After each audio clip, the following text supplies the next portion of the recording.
Hey guys, welcome. Muskie Road Rules Podcast, episode number 238. Thanks for tuning in. Thanks for telling a friend.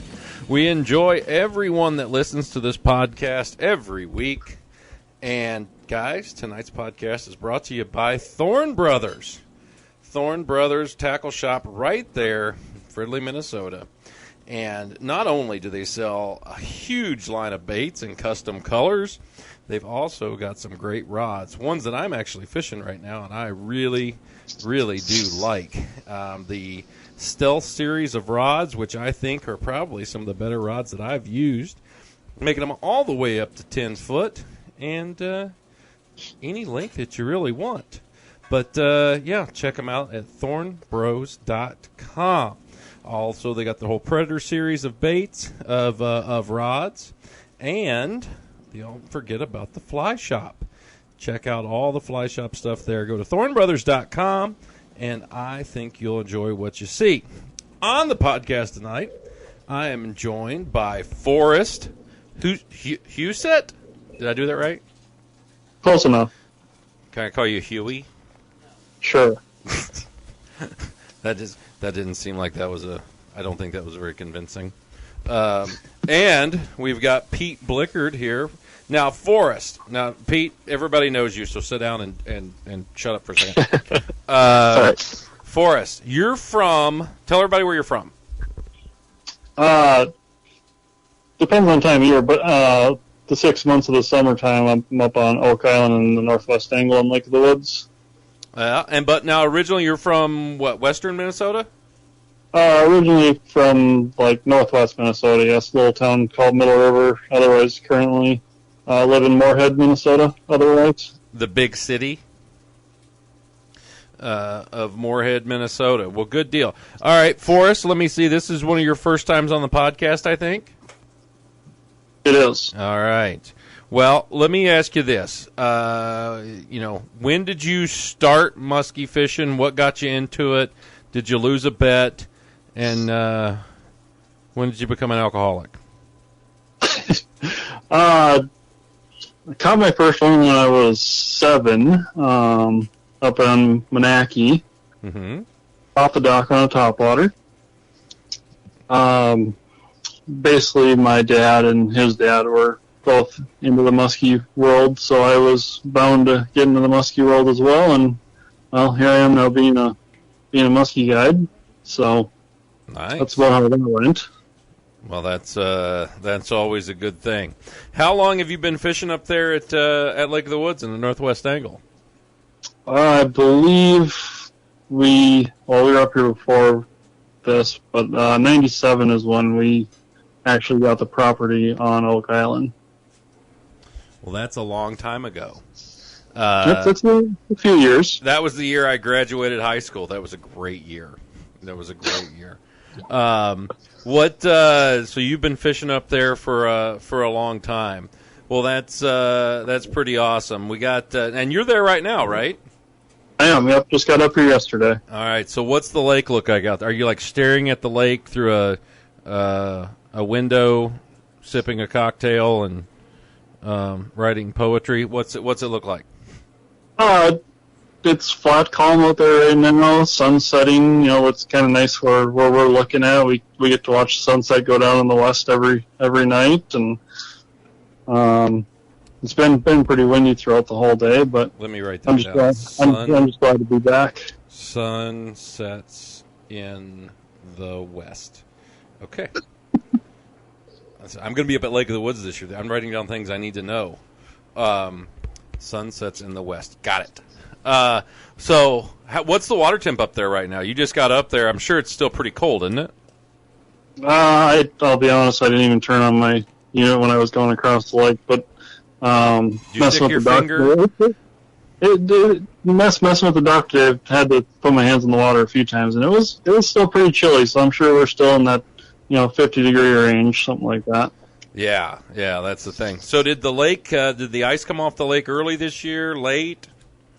It was like a week earlier than last year. Which last year was late, obviously, with all the with the cold spring and everything, and the water and whatnot. I would say it was probably about normal this year. Normally it's early April is when it goes. I think it was like the 10th or the 9th or something like that. Yeah, it was definitely a little later. Well, good deal. We'll get back to you here. I've got a lot of questions for you. Sounds good. A lot. Pete Blickard, you're up there in the beautiful Three Lakes, Wisconsin. What your guys' opener is Saturday, right? It is. Yep. It's been waiting for this for a while. We kind of get a taste of it when we come down there to Kentucky, but we finally get to wet some lines up here in kind of our home area, and it's one of my favorite times of year up here. I'm really excited about it. Yeah. All right. Well, let's give me a rundown. How is it looking up there for guys that are going to come up on opener? Or, is it looking pretty decent? What's the weather forecast, and how does the lakes look? Yeah, the weather looks good. It seems like it's going to be stable and pretty nice weather. Spring progressed pretty normal here. It kind of got to a late start, but we've had some warmer days and the water temps started climbing a little bit. So I think it's going to be about where it's usually at, kind of a normal spring. At least the local lakes up here, you really can't go wrong fishing north shorelines where the sun's going to be hitting them and stuff and trying to find warmer water. I think it should be pretty good. The weeds are starting to come up. I was out walleye fishing this week and starting to pull up green weeds in some spots here and there. So, looking pretty good. What water temps are you seeing? We're seeing water temps in the high 50s, pushing that 60-degree range once in a while. Surface temp, if you're on a calm, sunny shoreline, it'll be in the 60s, but I know that's just surface temp. So, that's pretty normal for this time of year, right around that 60-degree mark. Sure. Well, that's a good deal. Has there been any nice fish caught by guys early season walleye fishing? Not really that I've heard of. I don't. A lot of times up here, I'm on waters that don't contain muskies for the first couple weeks here. Just lakes that have like walleye and smallmouth and stuff. I really like targeting those pre-spawn smallies when they're getting ready to stage up and spawn. So that's kind of my thing up here. I kind of get annoyed with the chain walleye stuff. There's only so many 12 to 17 inch walleyes a guy can catch before he gets super bored. The guys I know that have been out, I don't think anyone's really contacted any muskies yet, but I'm sure they're in their normal spots doing their thing. So doing the muskies doing musky things. Yeah. I'm sure. I don't think they're going to be done spawning, but they're probably going to be kind of right in the middle of it. I'm sure there's some that are already done, but just kind of depending on what body you're on, because we have such a diverse, different bodies of water up here where we got clear, deep bodies that I'm sure they're going to be spawning, and then some of these warmer, darker waters, I'm sure they're probably just about done. So. And you're going to, I think you told me you're going to start your season out on Green Bay. Yeah, I've done that the last, this will be, I think, my 4th year down there in a row for opener. It's one of those things where you got to get down there when those big girls are like, you got a really good chance at a good fish down there if things are right, if the water temps are right and those fish are in there. So I'm going to be fishing the tributaries of Green Bay, and been kind of learning it the last few years and talking to the guys. It seems like it's the water temp's right down there. It's in the 60s, and it seems like it's setting up to be a pretty good opener down there. So what have you learned down there in Green Bay? Have you guys been contacting fish every year, or is it? I know it's like it's a madhouse. There's a lot of boats and a lot of guys fishing it, but you always see pictures of fish. Especially on social stuff, you're getting lots of pictures of fish. But I know there's also a lot of boats out there. Is it in your experience down there? That was a burp. In your experience down there, was it? Was it a hard? Has it been like a harder bite? Meaning, maybe a fish a day, or have you hit on some good stuff too? Yeah, on the better days that I've had down there, at least for opening weekend, you're gonna get a bite or two or 3 bites a day. Like if it's a really good day and the fish are snapping and you're in the right areas doing the right things. But yeah, at least on the Fox, I mean, it can be bumper boats down there, and you just kind of get in line and hope for your chance. And at the same time, like if you do contact fish, trying to break down why they're there and then trying to duplicate it and looking at water temp constantly and trying to do things different than everyone else. I mean, the water's kind of dirty there, at least this time of year anyway. So like, it doesn't seem like there's really a for sure bait that you need to be throwing. It's kind of like they see so many baits, so sometimes it helps to kind of Frankenstein some stuff together and different blade combinations for different, vibrations in the water. If you're looking at everybody throwing, double eights, throw a 9-10 combo or something just off the wall just to kind of do something different and get their attention. Seems to kind of be the ticket, just to do something a little different. Sure. No, I totally get that. Forrest, this is going to be a question actually for you and Pete both. Spring, Wisconsin's definitely coming up this weekend. Canada, Lake of the Woods will be coming up here in a few weeks. When you're thinking early season, what would be, Forrest, you answer first, your top maybe 3 baits that to start the season that you think, okay, these have been these are something that's going to usually produce fish for me. I guess I would say like any kind of like small single blade, double eight kind of single eight, double eight. Anything you can basically reel as fast as you can reel to try to get that reaction strike.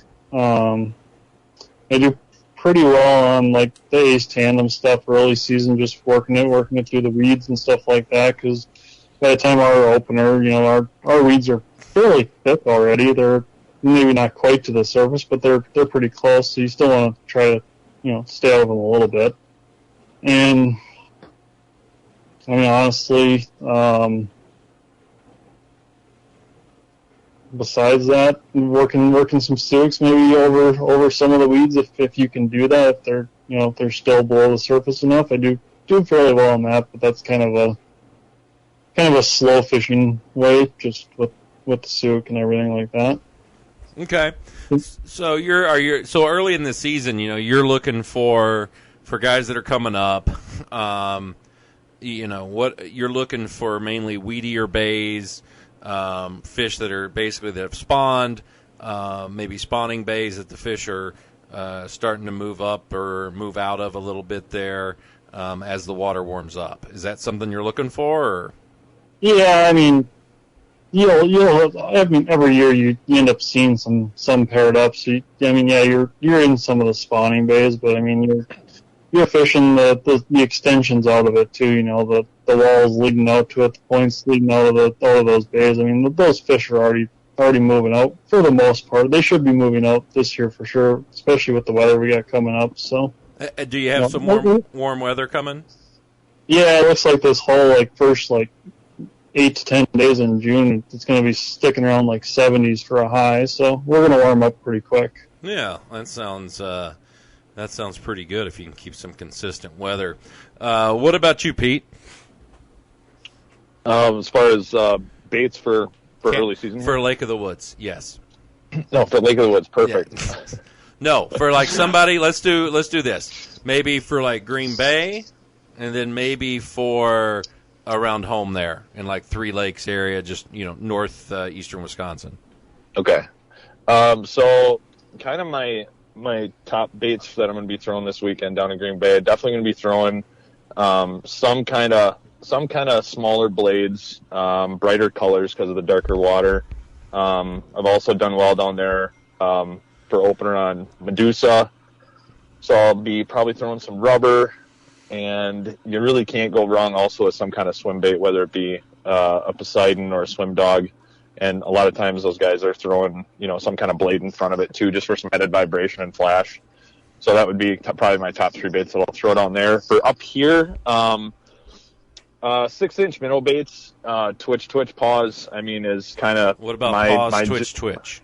You can do it that way too. Right, really any combination you want to do it. For the lefties. For the lefties. Yep. That's kind of my jam for the first week or two up here. That's kind of my staple, and then if that doesn't produce from there, move on to I usually have somebody throwing a twitch and somebody throwing a small bucktail, even as small as like a number 5 MEPS if they're super finicky and things are kind of behind, and that seems to do really well. Just like kind of a moderately retrieved number 5 MEPS. Otherwise, jumping up to like even a Booker 700, that size single blade seems to do really well. And if you start seeing some little geese and things going around, have done well first. Those are like called 5 days of season. goslings. Yeah, correct. Yeah, I didn't know. Yeah, right. I just wanted to make sure we kept this right. Mutual of Omaha. Yeah. I wanted to make sure that we kept it this way.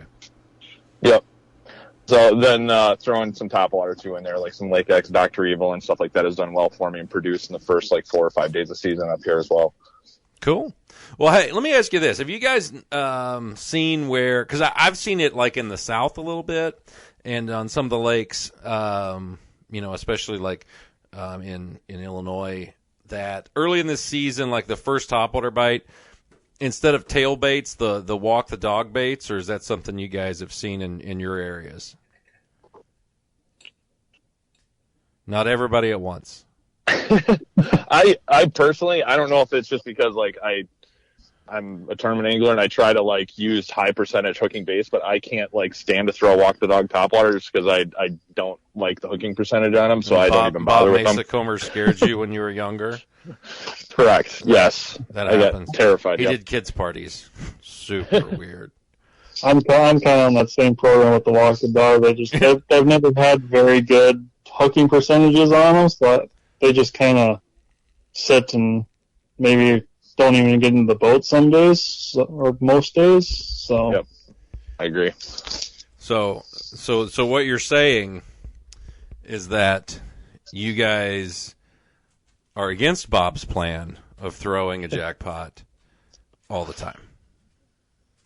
Yes, I would say I'm mostly against all of Bob's plans. What about you, I Forrest? don't know if I own a jackpot, if I'm being honest. You don't own a jackpot? If I own a walk the dog bait, it would probably be like a Weagle or a Rapska or something like that. You don't. That's- You live that's in how much- Minnesota, and you don't Hmm? own a jackpot. Jesus. I don't think I do either, so not a big deal. The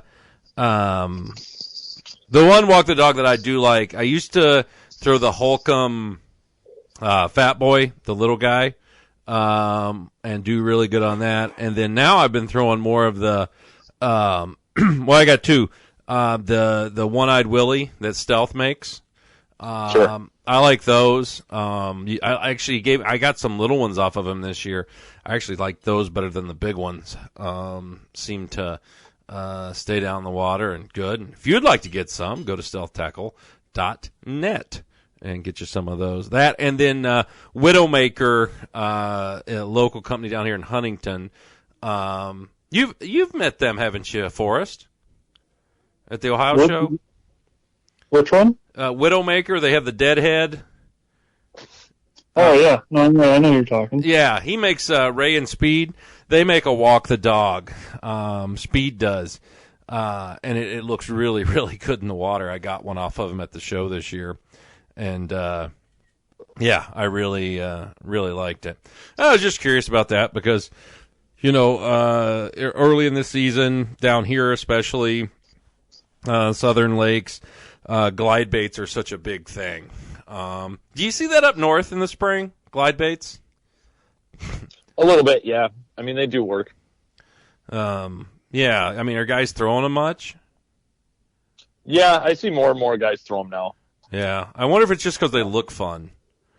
That glide bait thing has to be like a huge deal down south and like out east, because just from like going around to shows with Thorn, we saw more glide baits at that Ohio Muskie show than the rest of the shows combined. Maybe a little bit in Wisconsin, more with the Phantom stuff, but that's got to be a big deal down south and out east. No, I mean, it is, and the mainly reason is that we have cold water that's dirty, and I think a lot of it is you want a bait that'll kind of sit there and kind of wiggle and waggle in their face, and that's the reason I think glide baits are so such a big deal, especially in the wintertime. Being able to catch fish, just working stuff really, really slow. Glide baits have always been big down here. West Virginia with the Cop baits and the Hughes Rivers and just so many shum-shums here in Kentucky. Just a lot of different baits there. So I was always curious. I mean, in Minnesota when I fished up there, I didn't catch a lot of fish on glide baits. I caught some, mainly early in the year on hellhounds, just working them really fast, to the point of almost just reeling them in, really, really fast, because that seemed to be the way to get them. But I'm fishing I was fishing super, super clear lakes. But no, I was just curious about that. I mean, it's something that, a lot of guys down here love their glide baits. And when they go anywhere, they always bring their glide baits. And me personally, if the water's clear, I really don't like them because all I do is sea fish and I don't tend to catch them, is the big thing. What about, let's talk about this. What about, it seems like the last few years I've actually noticed that a lot of stuff, and even from myself, I'm catching quite a few fish on single blades. I don't know if it's because I'm throwing them more or, I'm not having the action on the double blades. What about you two? Have you guys noticed anything with that? Go ahead, Forrest. I mean, it's like what was said earlier, the number 5 MEPs, like, you get guys up here that, they're just pike fishing or something like that, and they go with the number 5 MEPs. Next thing you know, you get back in, and these guys hit 2 or 3 of them. 3 of them, they weren't even fishing for them. Like, that single blade number 5, that's for sure, like, a big thing. And, that's one deal that Thorn kind of did with their burners now, is they did a bunch of single blade stuff. They got bells and stuff like that. With the dingers. Yep. No, that single blade thing is for sure. That's for sure still a thing up here. Yeah, it just seems like I've noticed it more. I mean, I know it in fishing in the tournaments and stuff. I don't throw a ton of bucktails at a lot of the tournament events, but the ones I have, and at the time of year I think I need to throw them, have been a lot of single blades. What about you? I was just going to say, I have noticed that on pressured waters, a lot of times I feel like I seem to be reaching for that single blade a lot more, just because I know so many guys are throwing double bladed stuff, that if I'm looking to just do something just a little different, it seems to sometimes make the difference, I think. Yeah, no, I totally agree. I didn't know how that was. Now, you said, Forrest, the Suics and stuff, the up and down stop and go baits. Is that something, I think I definitely think up north that those are way more prevalent than the glide baits. Am I right there? 100%. Yeah, for sure. Yeah, I mean, just the whole stop and go thing. So if you're going to tell somebody how to work a Suic, that somebody might be me. I'm writing this down, so speaking clear sentences, not Western Minnesota gibberish. How would you tell them to do it? It's so hard to explain how to do a stick, because you can really do it in both. The biggest thing is you vary your cadence or whatever. A couple twitch, pause, and then a pause, twitch, or whatever. For the lefties. And then a little death rise action in there, and come into the boat, and couple twitches and a pause on the corner, and hopefully they eat it right there. Yeah, no, I get it. Now, do you mess with the tail much? That's something I get asked a lot. Greg, you look like you mess with tail, and I'm like, I don't know. So most of the time you don't have to, especially like now, like a bunch of the stuff comes with like custom weight kits and stuff like that, so you can really get, you can really fine tune them. You might want to, later on in the year put that tail where it's going to dive a little bit deeper, but you gotta be careful with those tails too, because if you mess with them too much, you can literally mess up that Suic and not get it tuned again. Yeah. That's right. Words to live by. What about you, Pete? Are you that kind of jerker? You're a jerk, but are you that kind of jerker? Yeah, so it's something, I mean, I've been fishing for a long time, and it's kind of a traditional type lure up here. I mean, Suiks are made right, half hour from me or 45 minutes from me. So it's something I kind of cut my teeth with. And, as soon as I got, more involved in musky fishing and started collecting more baits, and awesome rubber started coming out and different baits started coming out, and the industry kind of exploded with a bunch of cool colors and stuff, I kind of got away from them. And then I kind of forced myself the last couple years to kind of relearn how to throw them. And, it's been super good for me, especially, during cold fronts and clients that are, a little bit older and can't be throwing rubber and big blades and stuff all day. It's really paid off for me especially last year. We caught quite a few fish on Suiks. And yeah, it's in the fall, it's just, I slow it down big time and I end up throwing, 10 and 12 inch weighted Suiks instead of the, 9 inch weighted. I don't usually throw unweighted. I'm usually throwing weights. And just, varying the cadence, and once in a while, even just giving it like a slackline tap, and just letting that body just rock. Sometimes that is all it takes, and they just come unglued on it. So it's kind of one of my favorite little tricks with that. What about, you were saying you like the weighted. Forrest, are you more of a weighted guy or non-weighted, or? Yeah, I'm pretty much all weighted too. You just, in the spring when you're trying to work them over weeds, you just gotta end up slowing the boat down. That's all it is. Normally I'm a fairly fast fisherman, but you just slow down and work them over the weeds and watch them come out and eat the thing right over the middle of the weed patch. Down. Mm-hmm. All right, I'm getting all kinds of notes here. This is good. What? Let me ask you guys this, okay? Surface baits early in the year, is that something you guys look for, or is that something you kind of hold off on? I mean, I'm a topwater addict, so I'll throw a topwater in the back of the boat all day long. That's all I care. Nice. And what kind of boat is it? What? And what kind of boat is it? What kind of what? Boat. What kind of boat do you got? It's a Lund. Okay, a Lund. All right. I'll get your MN numbers here sometime. I just bought a new pair of binoculars. They're awesome. My fish finders. What about you, Pete? Yeah, it's definitely something. I don't think it's ever too early, at least in northern Wisconsin, to throw topwater. I've caught them opening day on top raiders and Dr. Evils and stuff.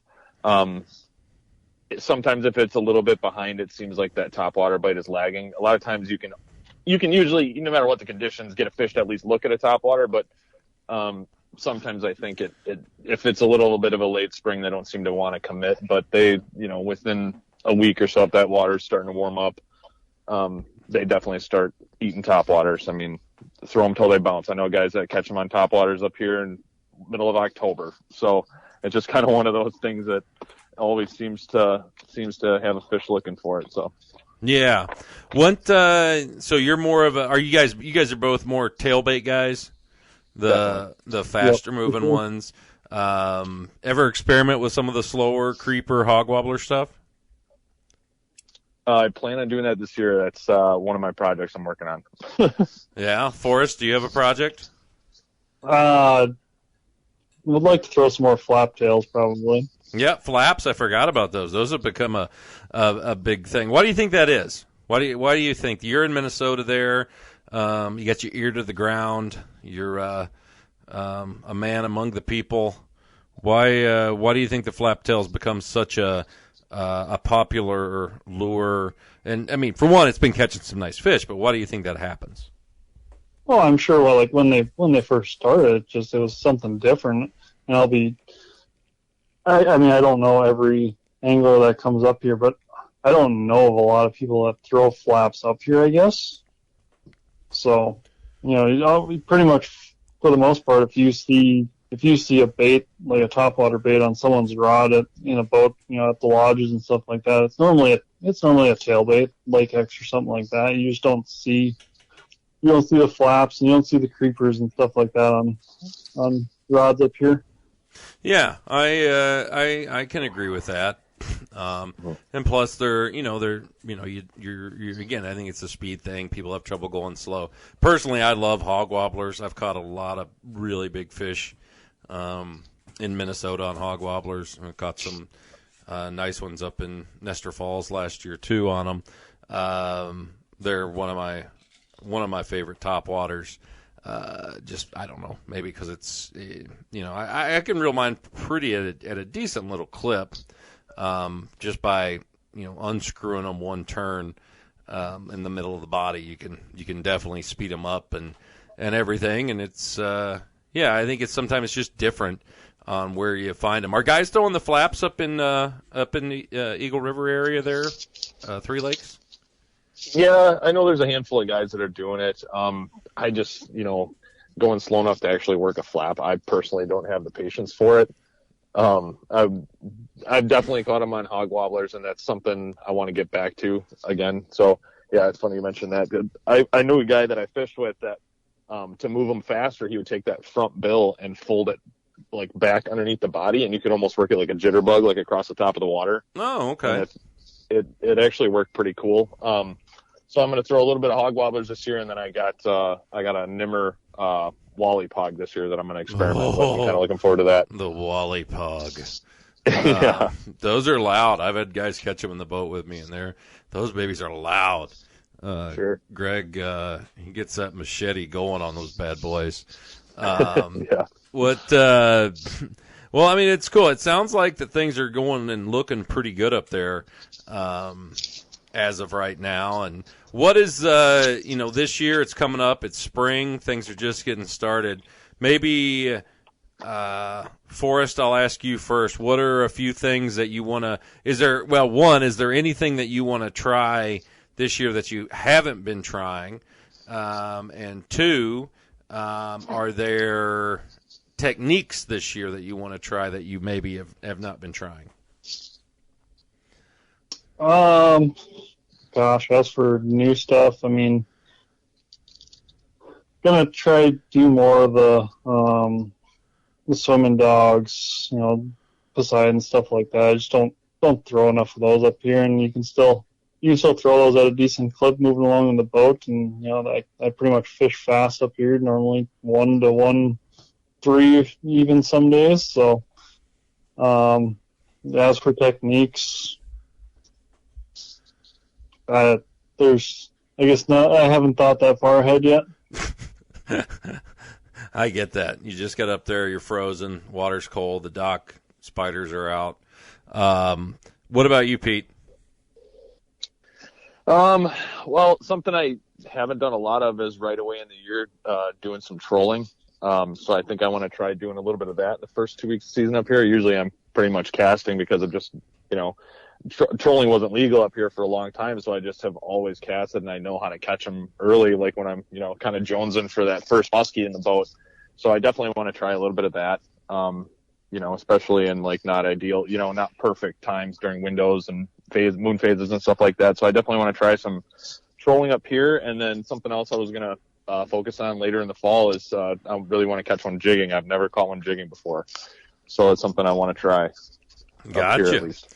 What about you, Forrest? Let's talk about this. Now you're up there. You're up there till ice or close to ice? I normally go home like November 1st every year. Sometimes you get froze out early. Sometimes the lake stays open longer. But November 1st is normally a really good date for me to go home. Okay. What about? So then, are you jigging, casting, trolling, all the above, or? I would say all the above. The jigging is starting to take off a lot more up here than it used to be. There's only a handful of guys that did it for the longest time, but now you drive around in October and you see 4 or 5 times the amount of boats that are around now, just because they're all up here doing the jigging stuff. And I'm sure they're doing some trolling stuff too. And I do a decent amount of trolling because I got a few groups that they're older and they can't they can't cast rubber all day, and they can't really jig a tube all day or a Bondi or something like that. It's hard to smoke a cigar when you're trying to cast. Exactly. Just to let you know. So the jigging up there, I did hear that guys are doing a lot more of it. I'm sure in like neck downs, channel areas where you get some current in the fall. Yeah, I mean there's 4 or 5 areas that it's kind of been known for the jigging stuff. How many 5-10 years ago when it kind of started, there were guys doing it, and now you go to those areas and there's 2, 3, 4 boats all trying to wait their turn to get into the the spot on the spot, you would say. Sure. Well, that's something we do it a lot down here. That's what we're doing right now is jigging, and I'd say 90% of the fish right now getting caught are being caught jigging, vertical jigging, mainly Bondi stuff. A few other things, but mainly the Bondi stuff in the trees. Just big, basically, just like your crappie fishing, which is a technique that is been going down here for about a dozen years now. What is in your guys' opinion? What's the newest thing you got on your boat that thing's going to help you out this year?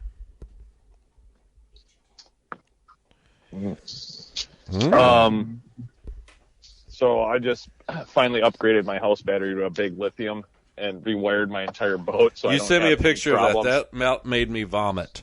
Because I don't ever want to have to do that ever. Yep. So that was my project before season here, and I got everything buttoned up and everything's perfect. So that's definitely going to be a feather in my cap for this year, having that new battery in the boat to power all my electronics, because it sucks when you run out of battery. I hate that. Yeah. Oh yeah. Forrest, what about you? So now that I think about it, I upgraded to Soluxes this year, and then I also did the 2 side imaging deucers, one on both sides of the boat. So I'll have one deucer for shooting the left and one for shooting the right, and it just it's supposed to take away any like that motor interference of the beam shooting through the motor. Mm-hmm. So just kind of clearing things up for side imaging, and wanted to go with the Soluxes for a couple of the features over the Helixes, I guess. Yeah. All right. Well, good deal. Have you played with those Soluxes much? I haven't yet. Okay, so got to get out. My plan is to go install, and not they're already installed, but go put my rails on and put the graphs up and kind of get everything going. Sure. Start playing. Yeah. When are you going to get on the water? I mean, have you got any like walleye trips or smallmouth trips coming up? Yeah, I got to run a walleye trip for 4 hours tomorrow, and then it's pretty much every day until muskie opener of walleye fishing, and then from opener to October, it's muskie fishing from then. Okay. Well, it'll be nice to get out there and at least see what's happening and everything. Pete, with your stuff, that wiring again, I wanted to vomit when I seen it. Yeah. What kind of explain exactly what you did there.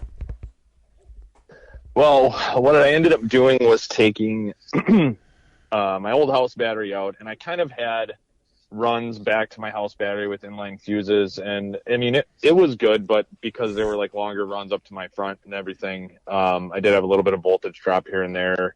I probably could have used a little bit heavier gauge wire on some of those longer runs, but what I ended up doing was taking inline switch just for a shutoff.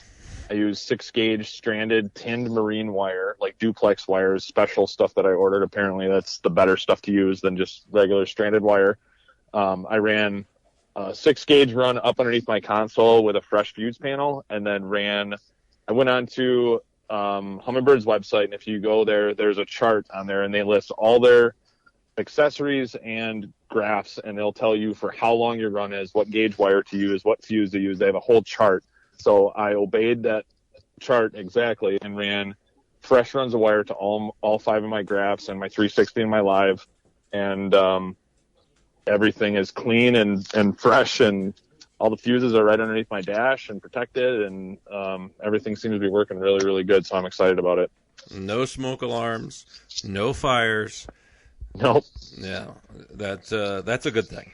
So what? All Yeah. right. So like, give an example. Like if you're running, say, 10 feet of wire, what kind of gauge would they tell you, or 12? A distance. Like that. I want to say it was like I think it was like 8 to 15 feet. You're supposed to use 14 gauge wire for like a 7, 9, 10, or a 12-inch helix. And then there's a whole chart on there. It's different for everything because I think the Solixes take a little bit more juice than the helixes do, and like the Apex and stuff like that. They got it all listed on their website though. It's pretty easy to find. Sure. What about you, Forrest? Have you got into any lithiums or anything yet? I got the lithiums for the trolling motor, and I absolutely love those. I've tried to kill them. It hasn't happened yet. I've gone like 3 days without charging them, and I finally got to the point I was like, well, I should probably charge them just to make sure that I don't run out on day 4. But so what brand are you using? I'm using Dakotas. That's just what I've had the last 3 years, and I just have the 100 amp hour, 1200 amp hour. So I run 3 of those. Okay. What about you, Pete? What are you running? So I'm still running AGMs for my trolling motor, but I should be switching those over here pretty soon, this year for sure. But for my house battery, I switched to Ionic with the heater, the installed heater on it, because it's cold up here, and depending if I'm going on a trip, somewhere in the fall, those lithium batteries don't like to charge when they're cold apparently. So I paid a little extra for the heater. Sure. Hey, have you noticed that? Have you had that much problem with them, Forrest? I haven't so far. I guess I've been pretty lucky. So does yours have heaters in them? I don't know on that one, Greg. I don't know. Okay, because I've got, like all my, I don't have the big lithiums, but I've got like a small lithium for electronics. And if it's under 32 degrees, it ain't charging. Last October, I had to rewire everything to another battery. And I know that from a lot of people. There was also 2 other people up at the lake I ran into in the fall that had lithiums, and they weren't charging either. And I guess, like I said, I've talked to several lithium guys, and that's been a common thing, that under 32 degrees, those things don't charge very well. Now, you talked to my old partner, Jason, right? Pete? Yeah. He's got the Ionic batteries. And Yep. I think he really likes them and has had good luck with them and everything. So that's cool. I'm still working on getting a guy on here to talk lithium batteries, just so I know what to buy, and if I break it, or let's face it, when I break it, what's going to happen with it. But guys, if how many times am I going to be towing you back to your place this year? I don't know. You better be looking.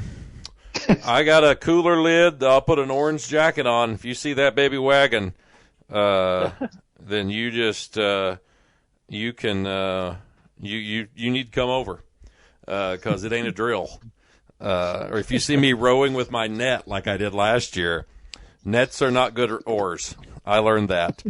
It was a very very, very long day. But guys, let's talk here real quick. I want to make sure the guys got our text line out here. It's our new number. This is our new text line, Muskie Road Rules podcast.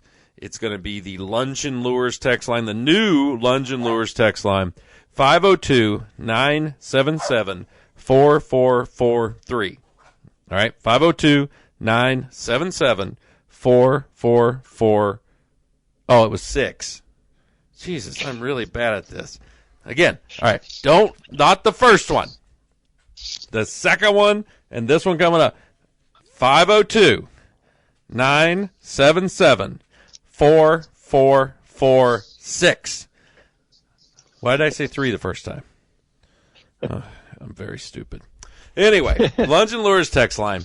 Guys, check them out. You got to make sure you go to their website, lungeandlures.com.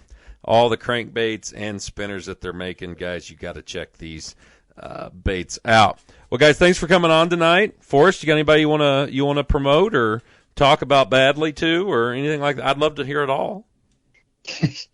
Well, I mean, I guess with Muskie opener happening over in Wisconsin, just go check out Thorn Bros and the new Stealth rods and Predator rods, and they'll get you set up for your season. All right. If somebody wants to come fishing with you, Forrest, I know you're busier than a one-legged man in a butt kicking contest. Did you like that? That is a Southern saying. How can they get a hold of you? Is there a restroom wall in Northwest Minnesota with a number, or what are we gonna do?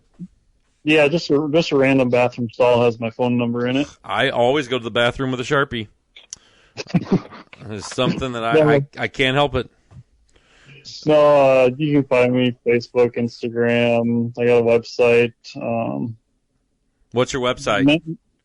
www.anglingaddicts-huset.com.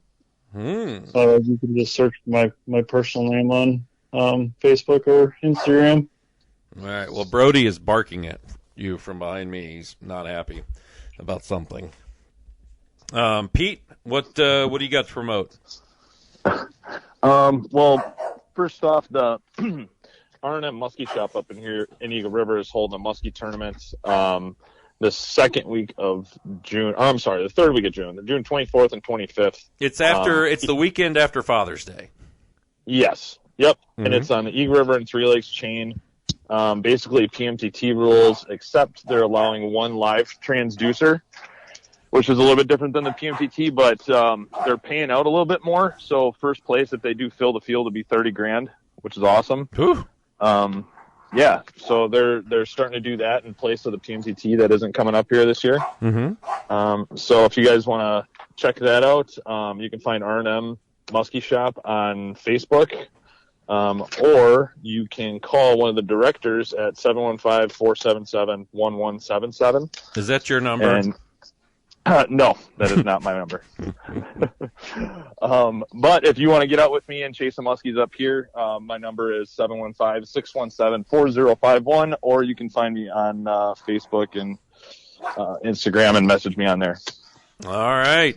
Well, guys, we appreciate you coming on here. Of course, if you want to get with me and go fishing somewhere and follow Forrest around, that'd be great. Check out the website, battleofthebeast.com. Check out Muskie Hunter Magazine. Going to have a new issue hitting here in the next couple of weeks with a digital issue. And Forrest broke out the typewriter, and he wrote me a lovely article. So you're going to learn a lot about fishing Lake of the Woods, a lot about spring fishing, and what Forrest's boat looked like, which was the only thing I cared about the pictures. What color is it? It's green this year. Oh, green. Write it down, Greg. Write that down. I am. I'm trying to. Are we talking forest green, like you, because you're forest, or are we talking like? It's a dark green. Yes. It's a dark. Oh my God! Look at you. It's going to be hard to see you in the background. I'll have to pay extra for the night vision on those goddamn things. It's camouflage. It'll blend in with the shoreline. Oh, that's bad, Forrest. That's bad. How am I going to know when it's you driving by and to tow me in? That's the thing. But all right, guys, thanks for here, Pete. I'll see you next week. Next week, 2 weeks. 2 weeks. Yeah, couple weeks. Yeah, down at the Madison chain, Forrest. I'll see you. After that, I'll be the guy with his cowling off and surrounded by smoke. Everything. You guys have a good night, and we will talk to you later. All right, have a good one. Yeah. See you. Yep, have a good one, guys. Thanks. Bye.